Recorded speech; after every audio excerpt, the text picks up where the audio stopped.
السلام علیکم۔ آج میں آپ کے لیے بہت ہی عمدہ قسم کے حکیم لقمان کے ٹوٹکے لے کر آئی ہوں۔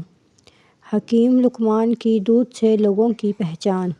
جو دودھ گرم کر کے پیتا ہے تو سمجھ جاؤ کہ اس کی ہڈیاں اونٹ سے بھی زیادہ مضبوط ہیں۔ جو الائچی والا دودھ پیتا ہے تو سمجھ جائیے کہ اس کی موت کسی لا علاج بیماری کی وجہ سے نہیں ہوگی۔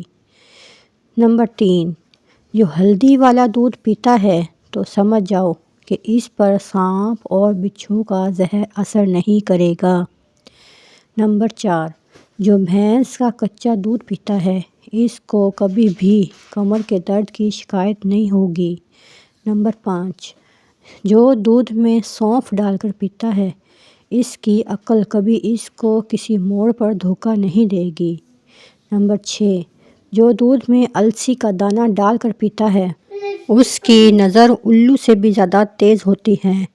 جو دودھ میں آملہ کا مربع ڈال کر پیتا ہے اس کی زندگی 5 سال تک مزید بڑھ جاتی ہے۔ جو دودھ میں گاجر ڈال کر پیتا ہے اس کے چہرے کی جلد 90 سال تک نہیں پھٹے گی۔ پلیز میری ویڈیو اچھی لگی ہو تو اس کو لائک کریں اور سبسکرائب کریں۔ تھینکس۔